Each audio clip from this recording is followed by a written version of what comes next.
Direct selling হোক, যে কোনো ইন্ডাস্ট্রিতে লোক ঠিকঠাক করে 3 বছর টিকে থাকতে পারে না একটা সিঙ্গেল কোম্পানি। একটা সিঙ্গেল কোম্পানি চাকরি করছে বন্ধু, 3 বছর পর হঠাৎ করে রাস্তায় দেখা কি তুই অমুক কোম্পানি, মানে না ওর পরে 2টো কোম্পানি চেঞ্জ করে 3 নম্বর কোম্পানি। নেটওয়ার্ক করতো, তার সঙ্গে 6 মাস পরে দেখা বলে না আমি তখন নেটওয়ার্ক করি না, আমি ওই কোম্পানি ছেড়ে অন্য কোম্পানি শুরু করছি। ব্যবসা করতো, আগে জানতাম এক ধরনের, না আমি তখন ট্রেড চেঞ্জ করে দিয়েছি, আগে তো দোকানে করতাম এখন অন্য কিছু। তাহলে একটা এক্স্যাক্ট প্রফেশনে স্টাক করে 3টে বছর যেখানে মানুষ টিকতে পারে না সোসাইটিতে, সেখানে আমরা এই সিস্টেমে 16 বছর ধরে, সুরজিৎ দা, পার্থদা যাদেরকে আপনারা চেনেন, তারা এই সিস্টেমে 17-18 বছর ধরে, এবং সিনিয়র মোস্ট লিডাররা প্রায় 20 বছর ধরে এই সিস্টেমে সাকসেসফুলি টিকেছে। এটাই একটা বিরাট বড় অ্যাচিভমেন্ট, যে একটা সিস্টেমকে 16 বছর ধরে বিলিভ করা, আর সিস্টেমকে 18 বছর 20 বছর ধরে বিলিভ করে যাবে। আজকের দিনে মা বাবা হাজব্যান্ড ওয়াইফ 5 বছর শান্তিতে ঘর করতে পারে না, ভাইয়ে ভাইয়ে 2 বছর ঠিকঠাকভাবে সম্পর্ক থাকে না, ভাই বোনের সম্পর্ক মেনটেন হয় না, ছোটবেলার বন্ধু বড় হয়ে শত্রুতে পরিণত হয়ে যায়, ঠিক ঠিক না? সেখানে একটা অর্গানাইজেশনে একটা সিনিয়র লিডারের ডাইরেকশনে না 16 বছর ধরে এই কাজটা করছি, এটাই সবচেয়ে বড় অ্যাচিভমেন্ট। 16 বছর ধরে কাজ করেছিলাম, এসেছিলাম স্টুডেন্ট হিসাবে, যেমন 8-10টা লোক এখানে যেমন এসছে, তখনও আমি সেই সময় স্টুডেন্ট ছিলাম, আমি সেই সময় এসেছিলাম। কম্পিউটার এডুকেশন দরকার, কম্পিউটার পড়াশোনা করতে হবে, এবং ইনফ্যাক্ট তখন কম্পিউটারের রিকোয়ারমেন্ট অনেক বেশি ছিল। আজকের দিনে কি হয়েছে, বাচ্চাদের স্কুলেও কম্পিউটার পড়ানো হয়, but in the year of 2004 কারুর বাড়িতে কম্পিউটার থাকা মানে সেই লোকটা উচ্চবিত্ত লোক, মানে বিরাট ধনী লোক। কারুর বাড়িতে কালার টিভি থাকা মানে বিরাট ব্যাপার 2004। কেউ যদি 2004-এ পকেট থেকে একটা মোবাইল বার করে, আর লোক এরকম উঁচু করে করে দেখছে লোকটা পড়তে বার করছে, কারণ 2004-এ ইনকামিংয়ে পয়সা কাটতো, ঠিক আছে, মানে আপনার ফোনে কল আসবে তার জন্য আপনার থেকে পয়সা ডিডাক্ট হবে। তো scenario was different at that time, total প্রেক্ষাপটটাই আলাদা ছিল, সিচুয়েশনই আলাদা ছিল। তো সেই জায়গা থেকে দাঁড়িয়ে আমরা শুরু করেছিলাম আজ থেকে অলমোস্ট 16 বছর আগে। 16 বছর আগে শুরু করতে করতে আজকে 16টা বছর ধরে এই সিস্টেমের সঙ্গে টিকে আছি। যদি আমার জার্নি বলি, খুব ভালো করে যদি বলি, একটুখানি ছোট্ট করে আমার জার্নিটা বলে দিই, নাহলে অনেকেই আমাকে প্রথমবার দেখছেন, অনেকেই আমাকে চেনেন জানেন বা হয়তো নাম শুনেছেন, বাট সেভাবে কখনো কাছাকাছি ইন্টারাকশনের সুযোগ হয়নি, বিকজ আমাদের সেন্ট্রাল ট্রেনিং বন্ধ ইউটিউব করে করোনা, যে কারণে আমাদের কাছে আর এটা জায়গাটা ছিল না। তো 2004-এ যখন শুরু করেছিলাম, এত কিছু ভেবে নয়, এই ব্যারাকপুরে প্ল্যান দেখেছিলাম, ব্যারাকপুর অ্যাডমিনিস্ট্রেটিভ বিল্ডিং এর পেছনে ওই বিয়ে বাড়িটার নামটা কি বলে দিচ্ছি, তপবনে প্ল্যানটা দেখতে এসেছিলাম সন্ধ্যেবেলা, কোনো এক রোববার, খুব বৃষ্টির দিন। আমার বেলগুড়ের এক বন্ধু আমাকে নিয়ে প্ল্যান থেকে ব্যারাকপুর স্টেশনে নেমে, ওখান থেকে দেরি হয়ে গেছিল বলে ওখান থেকে কোনোভাবে কি একটা করে ফটো করে বলে নিয়ে যেত, গিয়ে প্ল্যানটা দেখতে বসলাম। ভেতরে দেখলাম প্রচুর ভিড়, প্রচুর লোকজনের সমাগম। সেখানে একজন সিনিয়র লিডার আসলেন, ফাটাফাটিভাবে প্ল্যানটা বললেন, আমারও ভালো লাগলো। বাট প্ল্যানটা দেখার পর সব কিছু হলো, বাট তখন আমাদের 100 মাইল কিনতে মোটামুটি খরচা হয়ে যেত 7.5 থেকে 8,000 টাকা। এবার আজকে 2021 সালে 15,000 টাকার যা দাম, 2004 সালে 8,000 টাকার দাম তার চেয়ে অনেক বেশি।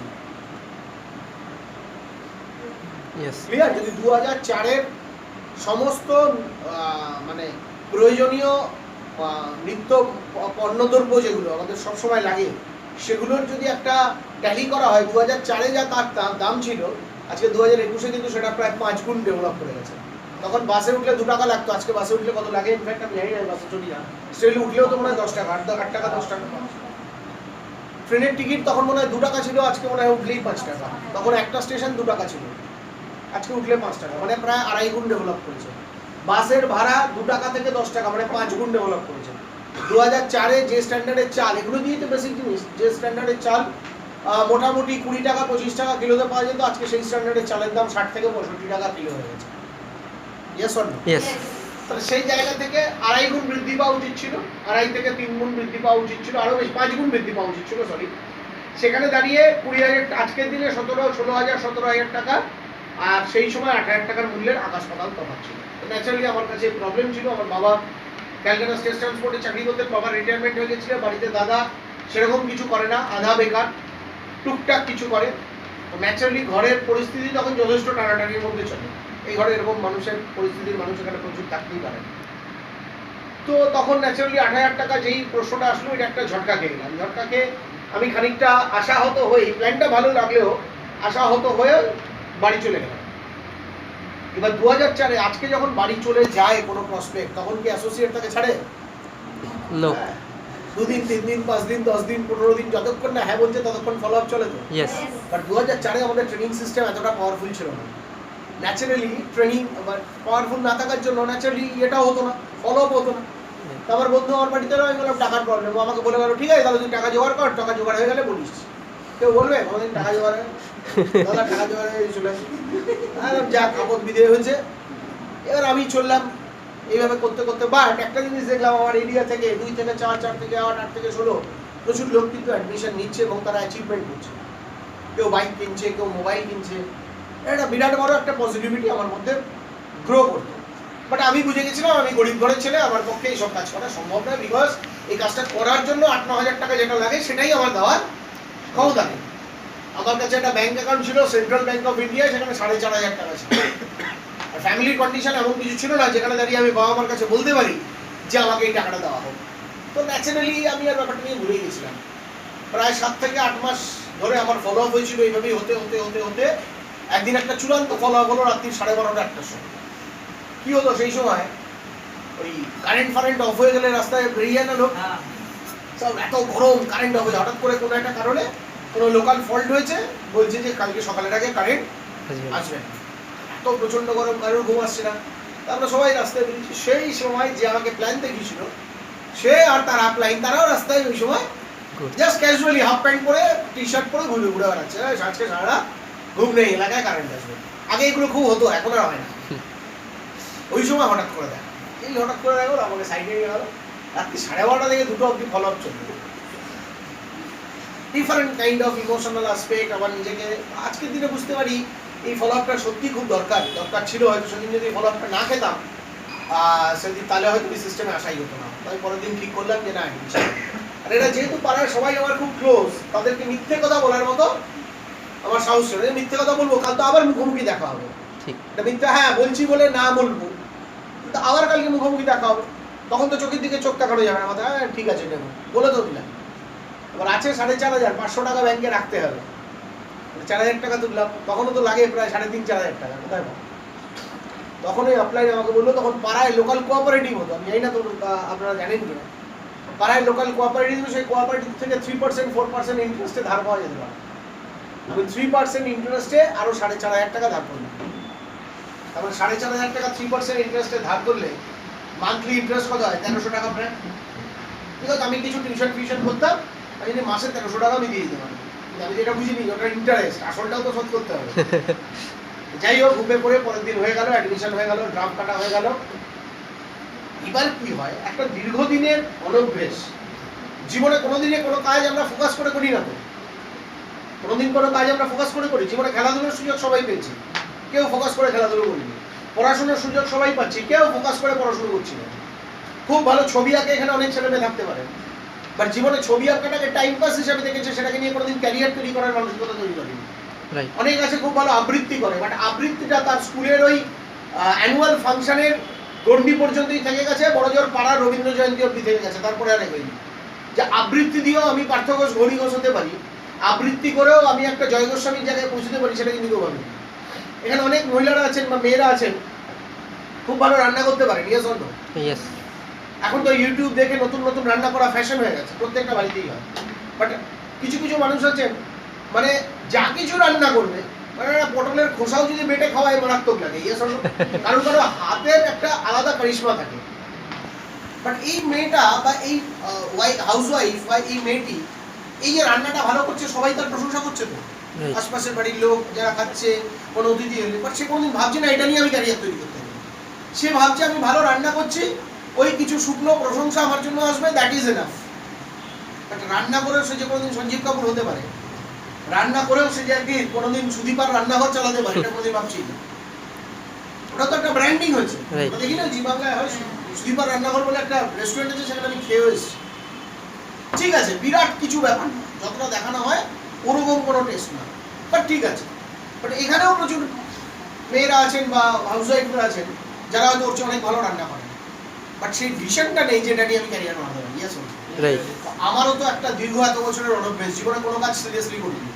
যখন অ্যাডমিশনটা নিলাম ঘুমে পড়ে নিয়ে নিলাম, তাহলে পড়ে এই সিনিয়র তো বলছে এক সাইড স্পিল ওভার করে দিয়ে দেবে, বাকি এক সাইড আবার হয়ে যাবে। এই হুপে করে নেওয়ার পর যে টাকাটা চলে গেল, তখন আমি বাস্তবের রুক্ষ জমিতে আছড়ে পড়লাম। এতক্ষণ ওপরে ছিলাম, ফলো আপ করে কি করেছে আমাকে এইখানে তুলে দিয়েছে। যেই মালটা পকেট থেকে বেরিয়ে গেছে, ধাম করে পড়েছে। কেন পরের দিন তারপরে ভাবছি তো পাড়ার লোক, পাড়ার বন্ধু বান্ধব, পাড়ার দাদারা, এদের সঙ্গে তো খারাপ ব্যবহার করতে পারবো না। তাহলে কি করবো? ভাই দরকার নেই, যা গেছে যা, আর এই কাজটা করার দরকার নেই, এখানের মধ্যে ঢোকারই দরকার নেই, গেছে গেছে। এরকম অ্যাসোসিয়েট আমাদের মধ্যে এখনো আছে। রাইট। অ্যাডমিশন নেওয়ার পর তাকে খুঁজে পাওয়া যায়। ঠিক।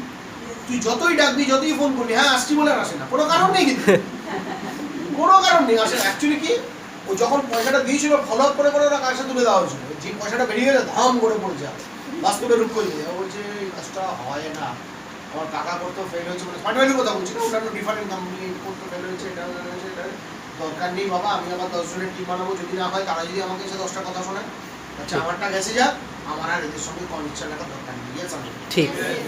ইয়েস। এগুলো হচ্ছে হিউম্যান সাইকেল, আমার ভিতরে এটা হয়েছে, আর দরকার নেই আর ভাই, যা গেছে গেছে। জীবনে 7,000 7,500 গেছে, তো তখন চুটিয়ে টিউশন করছি, মাসে 3-4 হাজার টাকা রোজগার করি, নট ব্যাড, আর 2-3 মাস টিউশন করে নেবো, পয়সা উঠে আসবে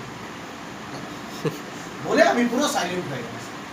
এবার প্রত্যেক বৃহস্পতিবার দুপুরবেলা 2টো থেকে এখানে ট্রেনিং, এই অ্যাডমিনিস্ট্রেটর গিয়ে তপবন, বৃহস্পতিবার ট্রেনিং। তখন তো মোবাইল ছিল না, তখন যখন মোবাইল ছিল না, এখন কি পাশের বাড়ি, মানে দোতলায় মা আছে, একতলায় ছেলে আছে, মা দোতলা থেকে নিচ থেকে ছেলে মাকে ফোন করে খাওয়া দেবে, ওইটাও সিঁড়ি উঠে গিয়ে ওটা হয়ে আছে, পাশের বাড়ির লোককে ফোন করবে, আত্মীয়কে ফোন করে হয়, একতলা থেকে দোতলায় আমাকে খাওয়ার দাও, খিদে পেয়ে যেত, মা বলছে আচ্ছা রাখ আসছি আমি, বাকি না। টেকনোলজি যত ডেভেলপ হবে, মানুষ তত মানে পাতি বাংলা বলে কুড়ুম হবে, কুড়ুম কথা হচ্ছে অলস, তত কুড়ুম হবে। তো যাই হোক, তা তখন তো ফোন ছিল না, রোজ প্রত্যেক বৃহস্পতিবার আমার আপলাইন আমার বাড়িতে আসতো, আর আমি ফান করে দেখে নিতাম, দেখি আমার চোখে ফোন নেওয়া থেকে সরিয়ে আমি ঢুকে এলাম, মাকে আসলে বলতাম, মা আসলে বলে দেবে বাড়িতে, এবার মাকে হয়তো জিজ্ঞেস করতো জেঠিমা কোথায় গেছে, মা বলে কোথায় গেছে এখন ছেলে, আমি কিভাবে বলবো, বাট বাড়িতে। মা তো অত জানতো না, মা বলে যে ছেলে বলেছে বাড়িতে নেই। এইভাবে করে করে আমি 6 মাস টিকেছি। রাত্রিবেলা টিউশন পড়িয়ে 9:30 করে আড্ডা মারতে বেরোতাম, যেই দেখতাম আপলাইনটা আসছে, ওর নাম ছিল অভিজিৎ, যেই এই গলিতে আসতো অন্য গলি যাই পাঠাচ্ছে, গেলেই তো এক কথা বলবে, গেলেই তো বলবে তুই কেন ট্রেনিং আসছিস, কোনো মিথ্যে কথা না, এগুলো প্রত্যেকটা সত্যি কথা। কারণ যে সিস্টেম থেকে করে খাই, যে সিস্টেম আমাদেরকে একটা অর্ডিনারি থেকে এক্সট্রাঅর্ডিনারি জায়গায় তুলে নিয়েছে, যে সিস্টেমের জন্য এতগুলো ছেলে মেয়ে আজকে তো আমার জন্য আসেনি এখানে, কেউ স্মার্ট ভ্যালু সিস্টেমের জন্য, স্মার্ট ভ্যালু সিস্টেমের দেওয়া কিছু কথা আমি আমার মুখ দিয়ে বলবো, সেটা শোনার জন্য এখানে এসেছিল। এই সিস্টেমটাই না থাকে আমার কোনো গুরুত্ব আছে? কোনো গুরুত্ব নেই। তাহলে সিস্টেমের জায়গায় দাঁড়িয়ে আমরা কখনো মিথ্যে কথা বলি না। অনেক ছেলে মেয়ে ভাবে যেগুলো আমাদেরকে বলা হয় আমাদের মাইন্ডসেট করার জন্য, কোনো মাইন্ডসেট না। বিশ্বাসের মেলায় বস্তু, তর্কে বন্ধু। বিশ্বাস করে জীবনে অনেক কিছু পাওয়া যায়, তর্ক করলে জীবনে কিছু পাওয়া যাবে না। লজিকের পর লজিক আসবে, আলটিমেট দিনের শেষে গরিব হয়ে বেঁচে থাকতে হবে। ঠিক। তো হোয়াটএভার, আমি এইভাবে পালিয়ে বেড়াতাম, বাট পালাবো কতদিন? এই আপলাইন আমার সঙ্গে চলবে না। নিতে একদিন 8 মাস পর আমাকে ট্রেনিং এ নিল। আমিও ভাবলাম রোজ রাখতে আসে, রোজ এক্সকিউজ দিই, রোজ বলি আজকে সুবর্ণবন্ধন খেলা আছে, আজকে ইন্ডিয়া পাকিস্তান ওয়ানডে আছে, আজকে এটা আছে, ওটা আছে, সেটা আছে। তারপরে গেলাম প্রথম যেদিন আমি এখানে ট্রেনিং এ এলাম, দুপুর 2:30 থেকে সন্ধ্যে 7:30 অবধি ট্রেনিং হয়েছিল, 5 ঘন্টা। ওই ট্রেনিং এর পরে আমি ঠিক করে নিলাম এই বিজনেসটা আমি লাইফ টাইম করবো। ওই একটা ট্রেনিং আমার জীবনের অনেক কিছুকে ঘুরিয়ে দিয়েছিল। বিকজ ওই ট্রেনিংটা থেকে আমি দেখেছিলাম একজন অর্ডিনারি মানুষ যে এসে এমন কিছু কথা বলছে যেটা হয়তো প্রেসিডেন্সি কলেজের প্রফেসরের মুখে বলতে পারবে না, কোনো টপ গ্রেড স্কুলের হাই স্কুলের টিচার বলতে পারবে না, কোনো টপ গ্রেড মেকানিক্যাল ইঞ্জিনিয়ার বলতে পারবে না, কোনো টপ গ্রেড কোনো একাডেমিক ব্যাকগ্রাউন্ডের লোক এই কথাগুলো বলতে পারবে না। বাট ওই কথাগুলো সে বলে যাবে। সে বললো কোনো একটা পার্টিকুলার জিনিসকে যদি ফোকাস করা যায় তাহলে সেই জিনিস থেকে সাকসেস হওয়ার সমূহ সম্ভাবনা আছে এবং 100% সম্ভাবনা আছে।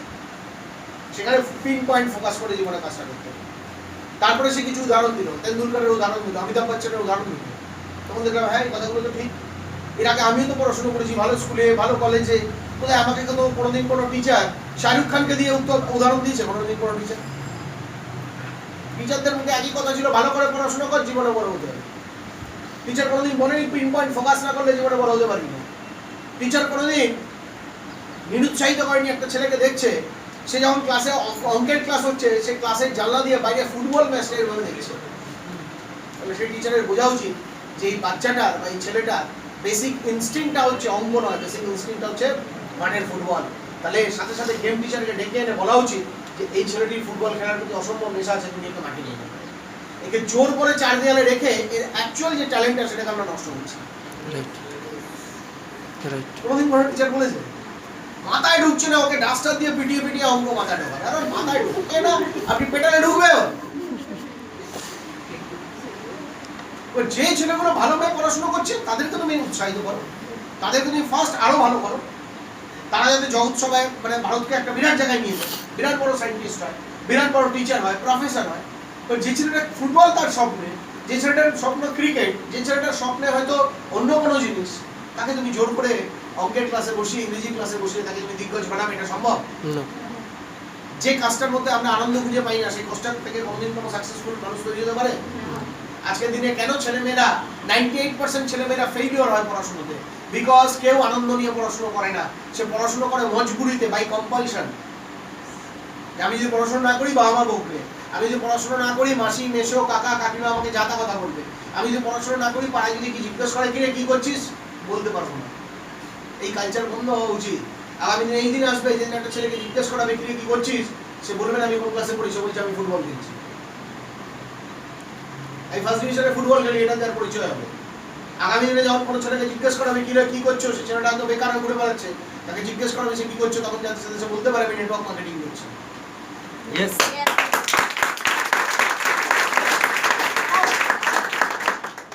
এইভাবে করে আমাকে যখন নিয়ে আসালো তখন ঠিক করলাম যে না, জীবনের প্রায় 20-21টা বছর বেরিয়ে গেছে, লাইফে কিছু করতে পারিনি, শুধু গ্র্যাজুয়েশনের একটা পাতি মধ্যবিত্ত ডিগ্রি হয়েছে, যে ডিগ্রি দিয়ে আমার মতো সারা ভারতবর্ষে কয়েক কোটি লোক ঘুরে বেড়াচ্ছে।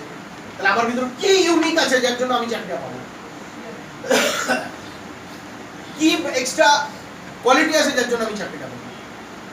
যখন এই ব্যাপারগুলো ভাবলাম তখন ফুল ফ্লেজে ফোকাস করলাম, এবং ফোকাস করে আমি যেটা করলাম পরদিন থেকে ইনভাইট করে সিস্টেমে কাজ করা শুরু করে দিলাম। প্রথমে ইনভাইটটা কোথা থেকে হলো? ওই বেলঘড়িয়া, নিমতা, বিরাটি এইসব অঞ্চল থেকে ইনভাইটিং বেরোতে থাকলো।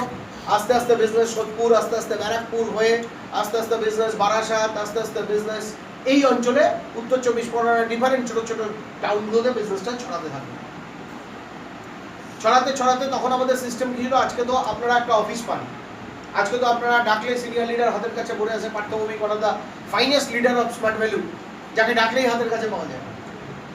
এখানে সন্তু আরো যারা সিনিয়ররা আছে তারা প্রত্যেকে ডেডিকেটেডলি এখানে সময় দিচ্ছে। এই একটা অফিস এখানে পড়ে আছে, আমি জানি না কতটা ইউজ হয় আর কতটা মিস ইউজ হয়, আমি জানি না। পার্থদার সঙ্গে সেই কথা ছিল, পার্থদা প্ল্যান করছে একটা খুব ভালো অফিস নিতে, আমি পার্থদা ব্যক্তিগতভাবে বারণ করেছি, বিকজ কমফোর্টেবল সিচুয়েশন থেকে কোনোদিন কোনো ইতিহাস রচনা হতে পারে না। ইতিহাস রচনা করতে এইভাবে শুয়ে বসেই করতে হবে। ফাটাফাটি অফিস, 2000 স্কোয়ার ফিট ব্যারাকপুরে বড় বিটি রোডের ওপরে, 4টে এসি লাগানো রয়েছে, একটা প্রজেক্টর লাগানো রয়েছে, হ্যাঁ, করে ওখানে বসে চেয়ারে বসে, তখন দেখা যাবে কাজের চেয়ে গুলতানি হচ্ছে বেশি। ঠিক। এবার তোমাকে ইন্ডিভিজুয়ালটা করেছি, তোমাদের পয়সা থাকতে পারে, কোটি টাকা থাকতে পারে, তুমি এই ভুলটা করবো না, এদের আগে 500 জনের টিম বানাতে দাও এই ঘরে বসে, সেদিন ওরা বুঝতে পারবে এবং এদের টলার লেভেল বুঝতে পারবে অ্যাকচুয়ালি ফাইটিংটা কাকে বলে। Yes. Necessity is the mother of invention. জরুরত থেকেই মানুষের ইনভেনশন তৈরি হয়েছে। ফ্যান কার হাত থেকে আবিষ্কার হয়েছে? যে লোকটা ফ্যান না থাকার কষ্ট সবচেয়ে বেশি ভোগ করেছে তার হাত থেকেই ফ্যান আবিষ্কার হয়েছে। Yes. এয়ার কন্ডিশন কি আবিষ্কার করেছে? যে লোকটা গরমের কষ্টে সবচেয়ে বেশি কষ্ট পেয়েছে সে আবিষ্কার করেছে এয়ার কন্ডিশন। বাল্ব কে আবিষ্কার করেছিল? যে লোকটা অন্ধকারে সবচেয়ে বেশি কষ্ট পেয়েছে তার হাত দিয়ে আবিষ্কার হয়েছিল বাল্ব। টেলিফোন কি আবিষ্কার করেছে? যে লোকটা ফিল করেছিল যে দূরত্বের জন্য আমরা লোকের সাথে কমিউনিকেশন করতে পারছি না, সেই লোকটা হাত দিয়ে আবিষ্কার হয়েছিল, সেই লোকটার হাত দিয়ে আবিষ্কার হয়েছিল টেলিফোন। এখানে হোক তাহলে সেই ক্রাইসিস থেকে তখন আমরা কিভাবে করতাম? আমি যখন বিজনেসে আসলাম আমি একদম পরিষ্কার বলে দিচ্ছি, আমার মাঝখানে, আমার আর সুরজিৎ অধিকারীর মাঝখানে প্রায় 13 থেকে 14টা আপলাইন ছিল, যাদের ম্যাক্সিমামের বাড়ি ছিল মেদিনীপুরে। আমি একটা জিনিস কয়েকদিন সিরিয়াস কাজ করার পর বুঝে গেছিলাম যে আমাকে যদি সঠিক জায়গায় পৌঁছতে হয় তাহলে একটা সঠিক আপলাইনের হাত আমাকে ধরতে হবে, নট ফর সাপোর্ট, বাট সে যাতে আমাকে একটা প্রপার গাইডলাইন দিতে হবে। সাপোর্ট আমার দরকার, যে আমাকে কেউ প্ল্যান শো করে দেবে, আমার কেউ ফলো আপ করে দেবে, আমার কেউ প্রোডাক্ট ট্রেনিং দিয়ে দেবে, আমার ওই এটা করে দেবো, ওটা করে, আমি সেই সাপোর্টটা এক্সপেক্ট করি না, because I am capable enough এই কাজটা। কিন্তু আমাকে যাতে একটা সঠিক ডাইরেকশনে সে চালনা করতে পারে, এই চিন্তা করে আমি সিস্টেমে যখন আমি ম্যাক্সিমাম যোগাযোগটা সুরজিৎ অধিকারী করার সঙ্গে করা শুরু করলাম। আর মাঝখানের যে 14 জন আপলাইন ছিল তারা অ্যাকচুয়ালি ছিল গুড ফর নাথিং। আমি আপলাইনকে ক্রিটিসাইজ করছি না, এর আমাদের সিস্টেমে বলা হয় believe your upline blindly but don't believe your blind upline. তুমি তোমার আপলাইনকে অন্ধের মতো বিশ্বাস করো, বাট অন্ধ আপলাইনকে কখনো বিশ্বাস করতে যাবে। মাঝখানে 14টা আপলাইন ছিল অন্ধ। অনেকে আছে এখানে এক্সকিউজ দেয়, দাদা আমার আপলাইন না আমাকে কোনো সাপোর্ট দেয় না। আমার 14টা আপলাইনের থেকে আমি কোনো সাপোর্ট পাইনি। বাট আমাকে যদি সাপোর্ট পেতে হয়, আমাকে যদি সঠিক কানেকশন পেতে হয়, আমাকে সঠিক লোকের কাছে পৌঁছে যেতে হবে। Yes or no? ইয়েস। সেটা আমি পৌঁছে গেছিলাম সুরজিৎ অধিকারীর কাছে। ধীরে ধীরে সেখান থেকে ইন্টারাকশন হয়েছিল পার্সোনাল সাথে। এবং একটা জিনিস আমি বুঝে গেছিলাম, এই বিজনেসটা যদি আমাকে করতে হয়, আমাকে প্রেজেন্টেশনটা সবার আগে শিখতে হবে। বিকজ প্রেজেন্টেশনের মধ্যেই সমস্ত কিছু লুকিয়ে আছে। প্রেজেন্টেশনের মধ্যেই লুকিয়ে আছে ফলো আপ, প্রেজেন্টেশনের মধ্যেই লুকিয়ে আছে ইনভিটেশন। প্রেজেন্টেশনটাই ইটসেলফ একটা ফলো থ্রু। প্রেজেন্টেশনটাই ইটসেলফ একটা ফলো থ্রু। কাউকে যদি কোনো অ্যাসোসিয়েটকে, যখন প্রসপেক্টকে আমি প্রেজেন্টেশন করছি তখন সেটা হচ্ছে পেএসটিপি, আর যখন অ্যাসোসিয়েটকে বসে প্রেজেন্টেশন করছি তখন সেটা হচ্ছে ফলো থ্রু। বিকজ এন্টার কনসেপ্টটা সম্পর্কে তাকে আমি পরিচয় দিচ্ছি, তাকে আমি জানাচ্ছি। তাই বুঝেছিলাম প্ল্যানশোটা আমাকে শিখতে হবে। প্রথম একটা প্ল্যানশো করেছিলাম একটি ছেলেকে, যে ছেলেটা 8 ফেল এবং গেঞ্জি কারখানায় কাজ করে। গেঞ্জি কারখানা হয় না, তা আমার আপলাইন এসে বলছি এ তো জয়েন করতে পারবে না, কি আমি বলছি এ জয়েন করবে কি করবে না এটা ইম্পর্টেন্ট নয়। আমি যতক্ষণ নিজে নিজে প্ল্যানশোটা না করবো ততক্ষণ আমি বুঝতে পারবো না আমি প্রপারলি প্ল্যানশোটা ডেলিভারি দিতে পারছি না। এইভাবে করে আমি প্ল্যানশো করাটা শুরু করলাম এবং ধীরে ধীরে আমি প্ল্যানশো আমার জায়গায় চলে এলো। এবং ধীরে ধীরে আমাদের বেলঘড়িয়াতে যখন হল হলো, হল হওয়ার সময় হঠাৎ করে একদিন এখান থেকে সুরজিৎ অধিকারী যাওয়ার কথা হলে প্ল্যানশো করার জন্য। আমরাও রোববার দিন ফাটিয়ে ইনভাইট করেছি। আমিও ইনভাইট করতে গেছি। একজন হিন্দুস্তান লিভারের নেটওয়ার্ক করে, সেই সময় আমাদের পাড়াতে খুব ভালো ক্রিকেট খেলতো, মডার্ন খেলেছিল। তারপরে সে বলছে বস আমি চাটা খেয়ে যাচ্ছি। তখন সন্ধ্যেবেলা প্ল্যানশোর কালচার ছিল। এর মধ্যে বসে আছি, এর মধ্যে তখন সবে সবে মোবাইল নিয়েছি, একটা দুটো চেক পেয়েছি। আমার মোবাইলে আমার সিনিয়রের ফোন বলছে এখানে প্রায় 100-এর উপরে ইনভাইটই জমে গেছে। এইমাত্র সুরজিৎ খবর দিল রাস্তায় ওর বাইক খারাপ হয়ে গেছে, ওর আসতে 1.5-2 ঘন্টা দেরি হবে। আর এতগুলো লোক যদি এতক্ষণ বসে থাকে তাহলে তো পুরো প্রেজেন্টেশনটা বানচাল করে। আমি আমার আপলাইন দিয়ে আমি কি করবো, বলে না প্রেজেন্টেশনটা তুই যদি করিস তুই ভালো হয়। বোঝা যাচ্ছে? 14টা আপলাইন বোকা হবার মতো ওখানে দাঁড়িয়ে আছে, আমাকে ডাকছে প্রেজেন্টেশনটা করার জন্য। করতে পারে বিকজ তারা কনফিডেন্ট নয় যে 100টা লোকের সামনে একটা প্রেজেন্টেশন করা যায়। তার আগে আমিও ইনফ্যাক্ট করিনি। আমি মনে মনে ভাবলাম দিস ইজ দ্য অপরচুনিটিটাকে আমাকে গ্র্যাব করতে হবে। এটা ভগবান আমাকে দিয়েছে অপরচুনিটি আলাদা। আমি সাথে সাথে গিয়ে সেখানে প্ল্যানশোটা করলাম এবং করার মাঝখানে সেখানে সুরজিৎ অধিকারী পৌঁছে গেছিল এবং পৌঁছে খানিকটা লুকিয়েই ছিল যে আমি যদি দেখে তাকে ঘাবড়ে যাই। হয় না প্ল্যানকে দেখে আমরা ঘাবড়ে যাই, মানে তার এতটাই ভালো লেগেছিল সে পুরো প্ল্যানশোটা আমাকে দিয়েই কনক্লুড করেছিল। সেই যে কনফিডেন্স পেলাম, কটা ডিডি উঠলো সেটা বড় কথা নয়, সেই যে কনফিডেন্সটা আমার ভেতরে, সেই বিশ্বাসটা যে আমার ভেতরে চলে গেল যে আমি ওই সিস্টেমটা 100 জন লোকের সামনে চিৎকার করে বলতে পারি, সেটা আমাকে একটা মারাত্মক অক্সিজেন দিয়েছিল আগামী দিনে বিজনেস করা। এই বিজনেসটা কখনোই বাড়ি গাড়ির স্বপ্নে আমরা করিনি। কেন করিনি? বিকজ আমরা এখন ফ্যামিলি থেকে উঠে এসেছি। আমার বাবাকে আমি কোনোদিন সাইকেল চালাতে দেখিনি, তো গাড়ি বাড়ি অনেক দূরের কথা। আমার কাছে ছিল এখান থেকে লোকের ইম্পর্টেন্সটা চিনিয়ে নিতে হবে। আর তাহলে গাড়ি বাড়ি হলো কেন দাদা? তাহলে ওটা সিস্টেমের প্রয়োজনে কিনতে হয়েছে তাই। আমার কাছে যদি 4 হুইলার নাও থাকে আমার ঘোড়াটা কোনো সমস্যা নেই। আমার বাড়িতে যদি এসি নাও থাকে আমার ঘোড়াটা সমস্যা নেই। কিন্তু আমার বাড়িতে কেউ যদি যায়, সে যদি দেখে গরমের মধ্যে আমি ঘামাচ্ছি, তাহলে একটা 5টা অ্যাসোসিয়েট এটা দেখে নেগেটিভ হতে পারে, সেটা এসি লাগানো। ক্লিয়ার করতে পারলাম? কারণ আমরা সেইভাবেই আমাদের আপব্রিঙ্গিং হয়েছে। আমরা কখনো সোনার চামচ নিয়ে জন্মাইনি। আর নেটওয়ার্কার অ্যাকচুয়ালি জলের মতো হতে হয়, যখন যেমন তখন সেরকম। ক্লিয়ার করতে পারলাম? যখন মনে হবে তো 12 লাখ টাকা 14 লাখ টাকার হন্ডা সিটিতে এসি চালিয়ে 500 কিলোমিটার ট্রাভেল করতে হবে। আবার যখন মনে হবে 100 কিলোমিটার এখান থেকে কৃষ্ণনগর বা বাদুরঝোলা হয়ে কৃষ্ণনগর যেতে হবে তো যেতে হবে। ক্লিয়ার করতে? সমস্ত পরিস্থিতির সঙ্গে যারা নিজেকে মানিয়ে নিতে পারে তারাই অ্যাকচুয়ালি নেটওয়ার্কার হতে পারে। যাই হোক, এরপরে বা ধীরে ধীরে আমি এখান থেকে বিজনেসটা করা শুরু করলাম। করতে করতে এরপরে সবার কাছে ডাইরেকশন এলো যে আমাদেরকে সবাইকে কলকাতার বাইরে গিয়ে ব্যবসা করতে হবে, ওয়েস্ট বেঙ্গলের বাইরে। আমাদের প্রজেক্টটা যখন এতই ভালো, চলো why not outside West Bengal? শুধু ওয়েস্ট বেঙ্গলে কেন, শুধু কলকাতায় কেন, শুধু ব্যারাকপুরে কেন, বেলঘড়িয়ায় কেন?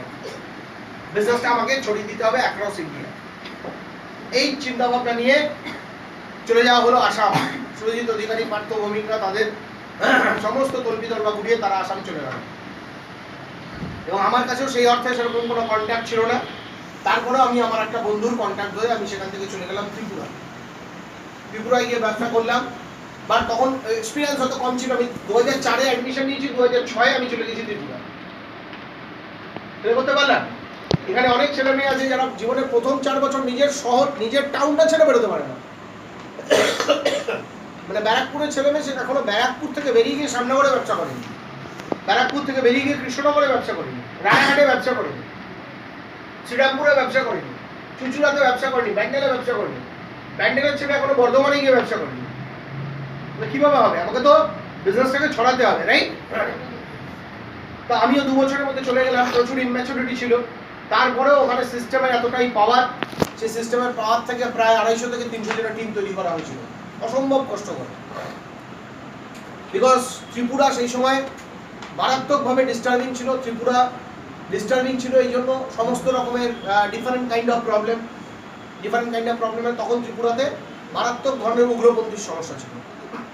সন্ধ্যে রাত 8:30 9টার পরে বাড়ি থেকে বাইরে বেরোনো যেত, শহরের বাইরে বেরোনো যেত না, পুলিশ ফাটাফাট ব্যারিকেড দিয়ে দিত। এবং এখান থেকে কমিউনিকেশনও ছিল মারাত্মক কঠিন। ছিল একটাই ভালো কমিউনিকেশন, সেটা হচ্ছে by flight.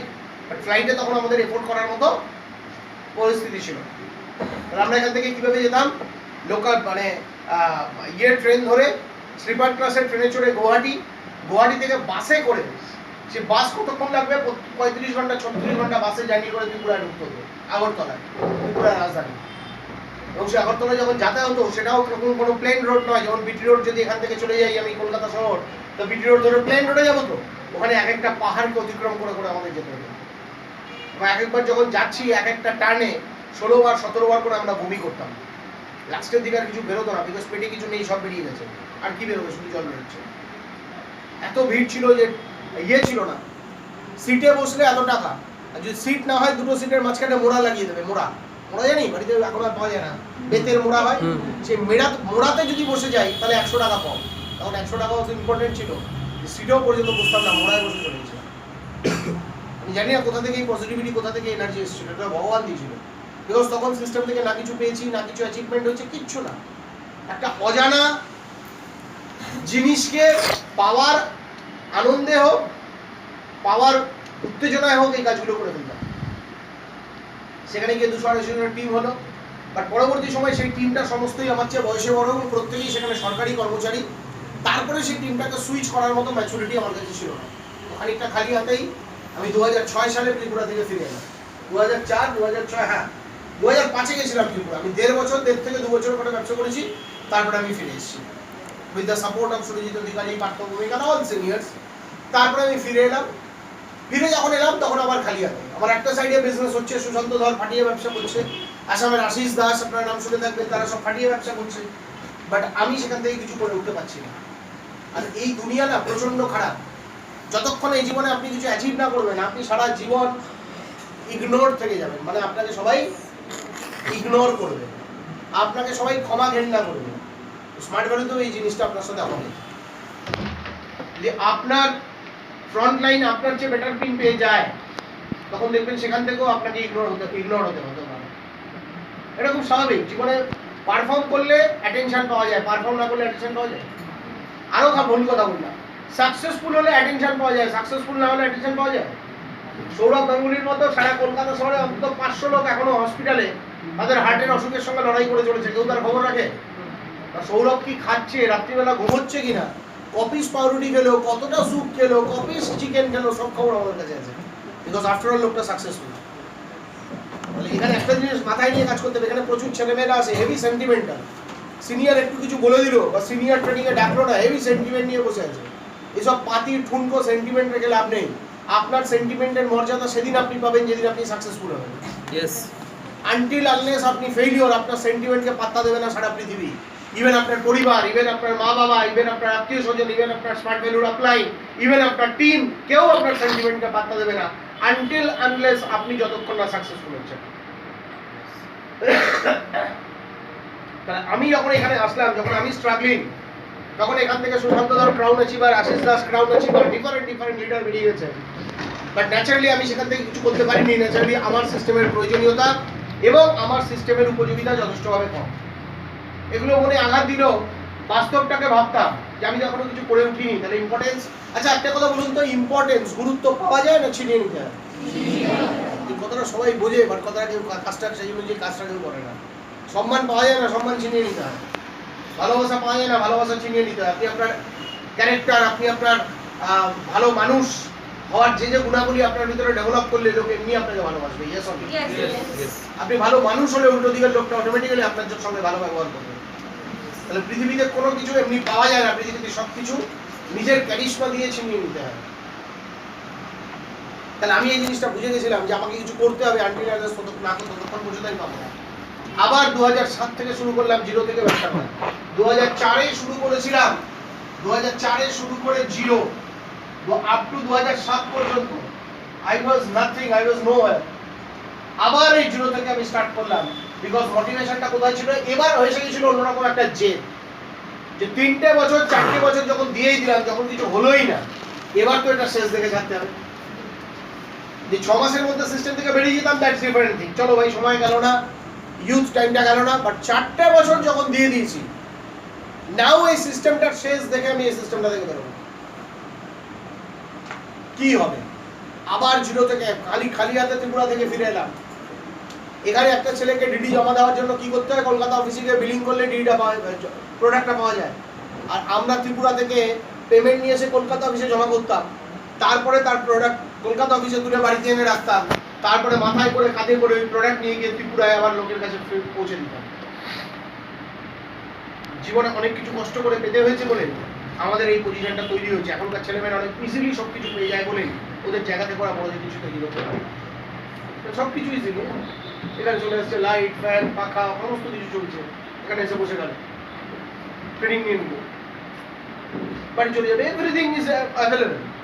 Upline available, plan কে করবে অ্যাভেলেবেল, ফলো কে করতে যাবে অ্যাভেলেবেল। যেহেতু সবকিছু, এরও দেখবেন সাকসেসফুল লোকের ছেলেমেয়েরা অতদিক সাকসেসফুল হতে পারে না। কেন হতে পারে না? বিকজ সবকিছু ওদের কাছে অ্যাভেলেবেল। তেন্ডুলকারের ছেলে কেন তেন্ডুলকার হতে পারবে না? বিকজ ওর বাবার নাম তেন্ডুলকার দেয়। রাইট। বিকজ ওর বাবার, সৌরভ গাঙ্গুলির মেয়ে সৌরভ গাঙ্গুলির ধারে কাছে যেতে পারছে না বা পারবেও না, বিকজ ওর বাবার নাম সৌরভ গাঙ্গুলি দেয়। তেন্ডুলকার কেন যেতে পেরেছে? বিকজ ওর বাবার নাম কেউ জানে না। তেন্ডুলকার কেন যেতে পেরেছে? বিকজ ওর বাবার নাম nobody knows his father name. Right. কেউ জানে না তার বাবার নাম, সেজন্য ও নিজে ওই জায়গাটায় গেছে। অমিতাভ বচ্চনের ছেলে অমিতাভ বচ্চনের ধারে কাছে কেন পৌঁছতে পারলো না? বিকজ ওর বাবার নাম অমিতাভ বচ্চন। অমিতাভ বচ্চন কেন পৌঁছেছিল? বিকজ অমিতাভ বচ্চনের বাবার নাম কেউ জানতো না। তো আমি দেখলাম শেষ দিকে ছাড়বো। আবার প্রত্যেক শুক্রবার এবং শনিবার একটা ফর্মাল ড্রেস পরে, হাতে একটা ডায়েরি নিয়ে, আবার বেলঘুরিয়া থেকে ট্রেনে উঠে অফিস টাইমে ধাক্কা ধাক্কি করে উল্টো টাকা নেমে উল্টো টাকাকে হেঁটে হেঁটে কাকুরগাছি লেবার ইনস্টিটিউট যাওয়া শুরু করলাম। এই কাকুরের যে হলটা যারা চেনেন না, তারা একবার গিয়ে দেখে আসবেন। ওটাই স্মার্ট ভ্যালু দক্ষিণেশ্বরের কালী মন্দির। ইয়েস। ঠিক আছে? কালী মন্দির, ওখান থেকে ভারতবর্ষের কয়েক হাজার কয়েক লক্ষ কোটিপতি তৈরি হয়েছে। সেখানে যেতাম, হার্ডলি সেখানে 20 থেকে 25টা লোকের ভিড় হতো। হলটার অ্যাটেন্ডেন্স, হলটার ক্যাপাসিটি ছিল 1200, লোক আসতো 25টা। ওই ট্রেনিংটা নিতে থাকতাম। প্রচন্ড গরম, আস্তে আস্তে এরকম 25 বেড়ে 50 হলো, 50 থেকে 100 হলো। আমিও ট্রেনিং নিতে নিতে আমি সেখান থেকে আস্তে আস্তে ইনভাইট করা শুরু করলাম। টানা 14 মাস চেক ছাড়া ছিলাম। 14 months I haven't got any single payment from Smart Value. 18 বছরের বাচ্চা ছেলে ওই ব্যবসা করতে আসেনি, মাথার উপরে বাবার ছায়া আছে। তখন বয়সটা অলরেডি 23-24 বছর হয়ে গেছে, ফ্যামিলি এক্সপেকটেশন চালু হয়ে গেছে, বাবার রিটায়ারমেন্ট চালু হয়ে গেছে, মাকে কি অসম্ভব কষ্ট করে সংসার চালাতে হচ্ছে নিজের চোখে দেখেছিলাম। এখানে প্রচুর ছেলে মেয়েরা আছে ফ্যামিলিতে, বাবা মা অসম্ভব পরিশ্রম করে, বাট সেই ছেলে মেয়েটা রাত্রি 2টো অবধি স্মার্টফোনে বন্ধুদের সঙ্গে চ্যাটিং করে, রাত 3টের সময় ঘুমোতে যায়, সকাল 10টার সময় ঘুম থেকে ওঠে। আর তার বাবা মা পাগলের মতো পরিশ্রম করে সংসারটাকে বাঁচিয়ে রাখার চেষ্টা করছে। মানে ভগবান কিন্তু মঞ্চ দিয়ে দিয়েছে জীবনে কিছু করার, বাট সে তার কোয়ালিটি টাইমটাকে উল্টো পাল্টা কাজ করে নষ্ট করছে। কি ছেলে কি মেয়ে আজকের দিনে। তো যাই হোক, এইভাবে গিয়ে ট্রেনিং নিতে নিতে আস্তে আস্তে এবার আমি চিন্তা করলাম এবার আমার টিম তৈরি করতে হবে। আবার ইনভাইট করা শুরু হলো। আমার এক টিচার ছিল ভাস্কর দা বলে বেলগুড়িয়ার, যার কাছে আমি মাধ্যমিকে পড়তাম, তাকে জয়েনিং করালাম। সে তার ভাইকে জয়েনিং করালো দমদম থেকে। এগুলো সব কাহিনী, এবং কাহিনীর মধ্যে থেকে আপনি ট্রেনিং পাবেন। সে তার ভাইকে জয়েনিং করালো। কিভাবে জয়েনিংটা হলো, সব বললে না, ওই যে আমাদের সিস্টেমে কথা বলে না, যে আপনি যদি आप अगर पूरा दिल से कोई चीजों को मांगोगे तो पूरा कायनात आपके पीछे लग जाता है उसे मिलाने के लिए। রাইট। মানে আপনি যদি সৎ থেকে কাজ করেন না, তাহলে মধ্যরাতে ভগবান আপনার সঙ্গে দেখা দেবে। তখন বেলগড়িয়া ক্লাবে আমাদের হল চলতো একটা রোববার। প্রত্যেক সপ্তাহে আমি হল করি, 50টা 60টা ইনভাইট থাকে, আমার টিম থেকে একটাও ইনভাইট থাকে না। মাথা গরম হবে না? মাথা গরম হওয়ার পক্ষে যথেষ্ট। এক সপ্তাহে, সেই সপ্তাহে দেখছি 100-এর উপরে ইনভাইট আমার টিম থেকে একটা ইনভাইট। আর আমি প্রত্যেক সপ্তাহে প্ল্যান শো করি, সবাই এখান থেকে ডিডি তুলে নিয়ে বেরিয়ে যায়। এবার আবার এসছে আমার ক্রসলাইন, কিরে ভাই প্ল্যান শোটা করি? আমি আজকে আমার ভালো লাগছে, আমি প্ল্যান শো করা বলা গেল, তাহলে তোরা কর, আমি বাইরে দাঁড়িয়েছি। মনটা খুব খারাপ লাগছে, হলে প্ল্যান শো চলছে, কেউ এটা করছে, আমার মনে নেই। আমি বাইরে ক্লাবের বেলগুড়িয়া স্টেশনে গায়ে বেলগুড়িয়া অ্যাথলেটিক ক্লাব, ও দরজার বাইরে রাস্তা, আমি রাস্তার উপরে দাঁড়িয়ে জাস্ট এমনি দাঁড়িয়ে আছি। এই সময় দেখছি ওই ভাস্কর দা, যাকে আমি জয়েন করেছি, সে একটা ছেলেকে নিয়ে রাস্তা দিয়ে আসছে। কিরকম ভাবে চমৎকার কিভাবে হয়। আমাকে যে ভাস্কর দা বলছে, তুমি এখানে কেন, তোমার তো প্ল্যান শো করার কথা। আমি আজকে একটু বিরক্ত লাগছে, শরীরটা মনটা ভালো লাগছে না, প্ল্যান শোটা আমি করবো না, অন্য কেউ করছি। খুব ভালো হলো, আমি ভাবছিলাম তোমার সঙ্গে মিট করাবো, কিন্তু ওর তো টাইম নেই, তুমি যদি প্ল্যান শোটা করতে আমি ওকে নিয়ে বেরিয়ে। অ্যাকচুয়ালি ও ভাস্করদার বাড়িতে এসছে, ওকে ভাস্করদা বেলগুড়িয়া স্টেশনে ট্রেনে তুলে দিতে এসছে। ও অলরেডি পরশুদিন অন্য একটা টিমের প্ল্যান দেখে এসছে, এসে দাদাকে ইনভাইট করতে এসছে। জমি ডিডি দেয়নি, বাট বলতে এসছে যে একটা ফাটাফাটি জিনিস পেয়েছে। আর ও জানেই না ওর দাদা অলরেডি ইনভলভ, মানে ভাস্করদা অলরেডি ইনভলভ। ব্যাপারটা বোঝা যাচ্ছে কি? ওই আমি তোমার সঙ্গে কথা বলবো, কিন্তু তুমি যদি প্ল্যান শো করতে ওর সাথে আর মিট করতে পারতাম না। মানে এটা ওপরওয়ালার প্ল্যান। আমি ওখানে দাঁড়িয়ে 1.5 ঘন্টা ছেলেটাকে আপা মস্তক পড়া করলাম, আপাদো মস্তক করা, হাত পাত গুটিয়ে, বুকা নাঙ্গা। আমাদের আর কোনো লাজ লজ্জা আছে?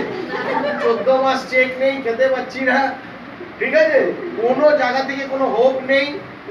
আমার টিম এক সাইড ফাটাফাটি কাজ করছে, আমি নো হ্যাপ উড়িয়ে ফলো আপ করলাম। ও বললো কালকে আমি টপ কাটবো। পরের দিন সকালে ওর সাথে ফোনে কথা হলো, আমি আর ভাস্করদাকে সাইড করে দিলাম, আমি কমিউনিকেশন করা শুরু করলাম। পরের দিন সকালে 3,500 টাকা নিয়ে এলো।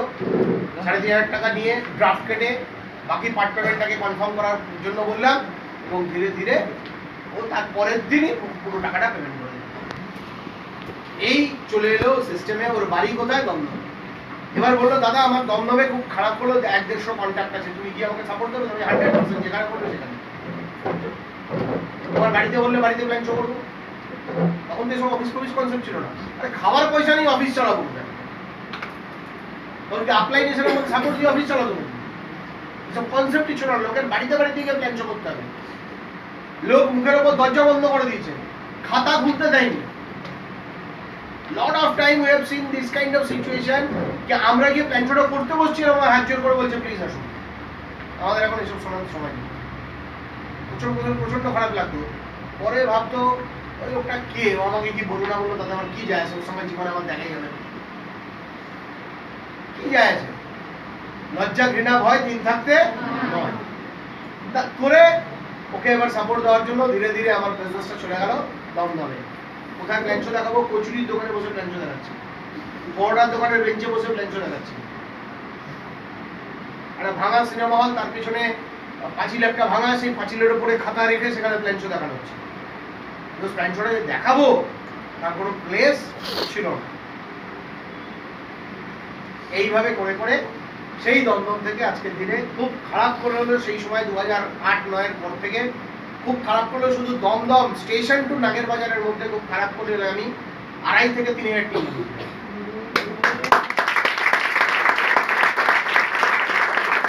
ওইখান থেকে দেবাশিস বল ওইখান থেকেই অলমদূত ঘোষ, ওখান থেকেই পঙ্কজ ঘোষ, ওখান থেকেই সায়ন দে লাস্ট উইক ট্রেনিং করে গেল, ওইখান থেকেই অর্জুন দে আমাদের মধ্যে নেই, ওইখান থেকেই আরো ডিফারেন্ট লিডার, তারা কেউ ম্যাক্সিমামই আছে, দুই একজন হয়তো ফ্যামিলির কিছু পরিস্থিতির চাপে তারা হয়তো কন্টিনিউ করতে পারছে না।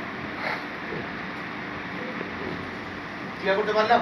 14 মাস চেক ছাড়া ছিলাম, তারপরে ওই টিম থেকে বিজনেস গেছে মহারাষ্ট্রে, ওই টিম থেকে বিজনেস গেছে ইউপিতে, ওই টিম থেকে বিজনেস গেছে বিহারে, ওই টিম থেকে বিজনেস গেছে নর্থ বেঙ্গলে, শিলিগুড়িতে, রায়গঞ্জে, কুচবিহারে, করে করে একদম এক্সট্রিম জায়গাতে। এবং ভেরি রিসেন্ট এখান থেকে এই টিম থেকে বিজনেস ডেভেলপ হতে যাচ্ছে রাজস্থান জয়পুর। একটা একটা ছোট্ট ছোট্ট জিনিস দাঁতে দাঁত চেপে লড়াই করেছিলাম বলে আজকে এতগুলো লিডার তৈরি হয়েছে। ইয়েস অর আমি তৈরি করি, এটা ভুল কথা। তৈরি করে লিডার আমি তৈরি করেছি, সে সবচেয়ে বড় মিথ্যে কথা বলেছে। লিডার তৈরি হয় ওভারঅল সিস্টেমকে দেখে, কখনো কোনো ইন্ডিভিজুয়ালকে দেখে নয়। হ্যাঁ, কারুর প্রভাব কারুর উপরে বেশি থাকতে পারে, সন্তুর ওপরে পার্থভূমিকার প্রভাব বেশি থাকতে পারে, সুরজিৎ অধিকারীর ওপরে পার্থভূমিকার প্রভাব বেশি থাকতে পারে, পার্থভূমিকার ওপরে হয়তো তার সিনিয়রদের প্রভাব বেশি থাকতে পারে। ব্যাপারটা ক্লিয়ার? বাট কখনো কোনো ইন্ডিভিজুয়াল, বিকজ দাতার চেয়ে গ্রহিতা বড়। Yes or no? একই ক্লাস, একই সিলেবাস, একই কোশ্চেন পেপার, একই টিচার, একই স্কুল, একই বোর্ড, একজন ফার্স্ট হয়, একজন তিন চারবার দায়িত্ব নিয়ে ফেল করে। কেন হয়? Why it's happening? Because it depends, যে দিচ্ছে তার চেয়ে যে গ্রহণ করছে সে অনেক বড়। এই ট্রেনিংটা এখন অনেকে পাচ্ছে, হয়তো দুটো ছেলে তার মনে নিয়ে নিল, সে আগামী 10 বছর পরে এই দুটো ছেলে মেয়ে আগামী 5 বছর পরে এই সিস্টেমের pearl achiever, ruby achiever, sapphire achiever হবে। আর বাকি যারা এসছে তারা জাস্ট একটা ট্রেনিং নেওয়ার জন্য এসছে, 2-4 লাইন লিখবে, তারপরে হাওয়া হয়ে যাবে, 6 মাস পরে এদের আর খুঁজে পাওয়া যাবে না। রাইট। তাহলে same teacher, same material, same কথা, কেউ সেখান থেকে লিডার তৈরি হচ্ছে, সে সেখান থেকে হাওয়া হয়ে যাচ্ছে। Yes or no? বড়কে দাতা না গ্রহিতা? দাতা নয়, গ্রহিতা বড়। এভাবে করে করে বিজনেসটা হলো, হতে হতে আজকে 2000 প্রথম 5 বছর এই সিস্টেম থেকে কিছু পাইনি বললেই চলে। তারপরে এই সিস্টেম থেকে রোজগার মোটামুটি 2009 থেকে রোজগার করা শুরু করেছি। 2009 থেকে আজকে 2020, 2021 তো জাস্ট পড়লো। এই 11 বছরে আমি সিস্টেম থেকে নিয়ার অ্যাবাউট 3 কোটি টাকার কাছাকাছি রোজগার করেছি।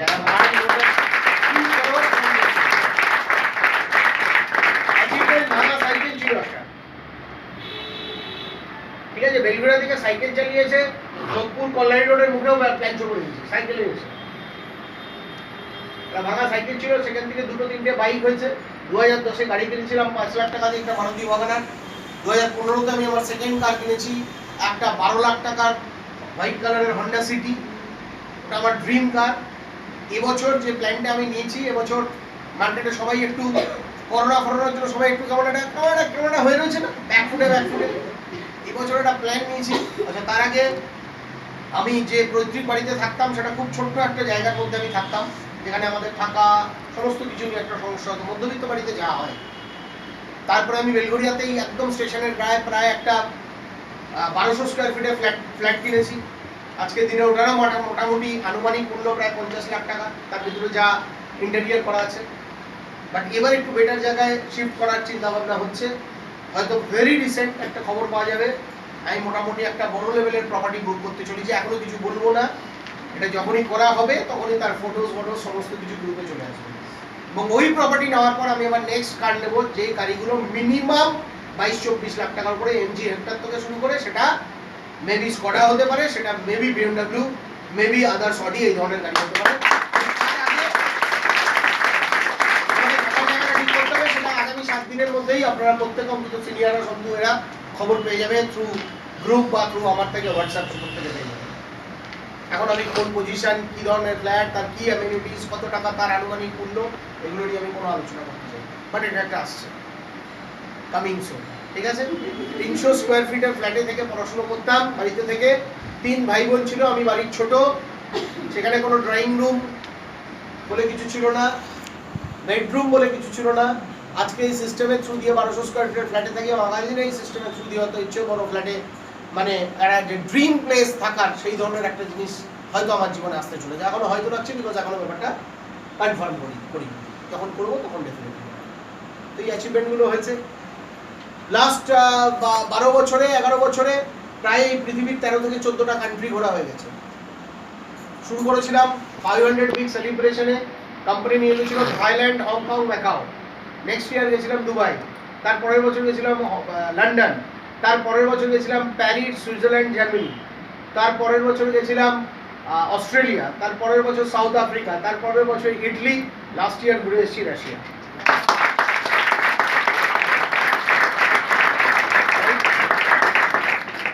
বলতে পারলাম এবছরও স্পেন যাওয়ার কথা ছিল, বাট কোভিডের জন্য আমরা প্রত্যেকেই জানি বিদেশ ভ্রমণ এখন রেস্ট্রিক্টেড, এখন যাওয়া যাবে না।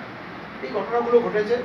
যদি মনে হয় আপনার এরিয়াতে এইরকম একটা নিম্নবিত্ত বাড়ির ছেলে যার জীবনে কোনো এক্সট্রা কোয়ালিটি ছিল না, সে জীবনে এত কিছু অ্যাচিভমেন্ট করতে পারে একটা সিস্টেম থেকে, যদি মনে হয় আপনার এরিয়াতে এরকম কোনো লোককে আপনি জানেন এবং তার যে প্ল্যাটফর্মে সে কাজ করে সেটা আমাদের প্ল্যাটফর্ম থেকে আলাদা, সেখানে পাওয়া যায়, তাহলে আমি বলবো প্রথম থেকে সেখানে চলে যান। বাট আপনি পাবেন না। এটা একমাত্র নেটওয়ার্ক মার্কেটিংয়ে সম্ভব, যেখানে বিরাট বড় ডিগ্রি না নিয়েও, কনভেন্ট এডুকেটেড না নিয়েও, বাবা ব্যাংক ম্যানেজার মা স্কুল টিচার না হয়েও, মধ্যবিত্ত নিম্নবিত্ত বাড়ির ডাল আলু সেদ্ধ বা ভাত খেয়ে বড় হয়েও এই জায়গাটা তৈরি করা যায়। সেটা একমাত্র নেটওয়ার্ক মার্কেটিং, একমাত্র স্মার্ট ভ্যালু থেকে সম্ভব।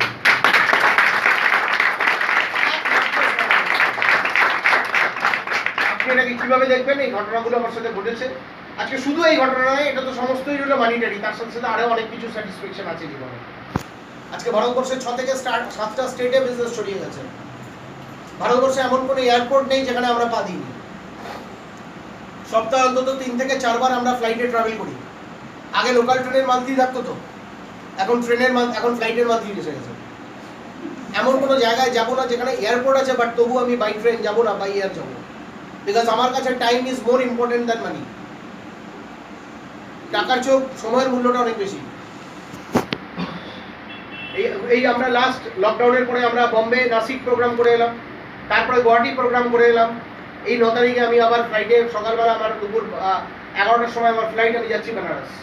সেখানে 3 দিনের প্রোগ্রাম, 12 তারিখে ফিরবো, আবার ফ্লাইটে ফিরবো।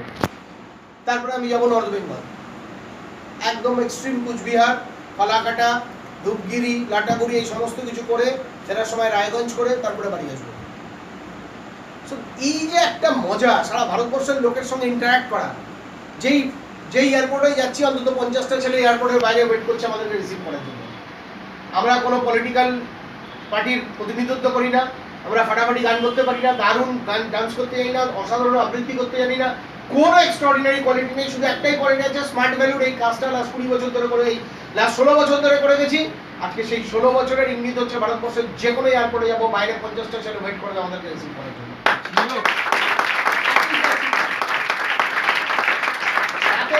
যে কোনো রেলওয়ে স্টেশনে নেমে যাবো, কোনো না কোনো অ্যাসোসিয়েট এসে একসে রিসিভ করে নিয়ে চলে যাবে। This is happening. আজকে যদি এই সিস্টেমে না থেকে কোনো সকাল চাকরি করতাম, চাকরি আমি পেতাম না, মাসে যোগ্যতা নেই, বাট যদি চাকরি করতাম জীবনটা অফিস টু বাড়ি, বাড়ি টু অফিস হয়ে যেত। ওই 5,000, 7,000, 10,000, 12,000 এই সারা জীবনটা চক্রাকারে ওই অভিমন্য চক্রগুলোর মধ্যে ফেসে যেতাম, না পারতাম বেরোতে, না পারতাম ঢুকতে।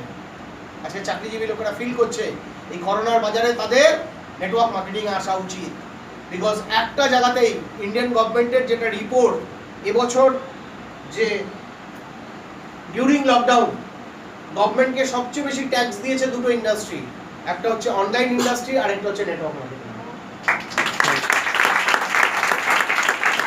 একটা অনলাইন ইন্ডাস্ট্রি আর একটা হচ্ছে নেটওয়ার্ক মার্কেটিং। সবচেয়ে বেশি রেভিনিউ গভর্নমেন্ট এখান থেকে জেনারেট করেছে। সেটা গভর্নমেন্ট টাকা দিয়ে তৈরি এই নেটওয়ার্ক মার্কেটিং বা ডাইরেক্ট সেলিং প্রফেশনকে আরো বেশি করে মর্যাদা দিতে। সো আজকের দিনে আর ওয়েট করতে হবে না। আমাদের প্রচুর ছেলেমেয়েরা এখনো আমরা বলতে লজ্জা পাই, কি করছি, কি করিস, একটা ভ্যালু ইমপ্রুভমেন্ট প্রজেক্টে আছে, কি করিস, কম্পিউটার শিখবি, সে কাজ নাকি, কি করি বলতে পারি না। সময় এসেছে চোখের দিকে চোখ রেখে सीना ठोक के बोलिए, अगर कोई आपको पूछता है आप करते क्या हो, तो आप बोलिए मैं नेटवर्कर हूँ, मैं डायरेक्ट सेलिंग में हूँ, मैं स्मार्ट वैल्यू कंपनी।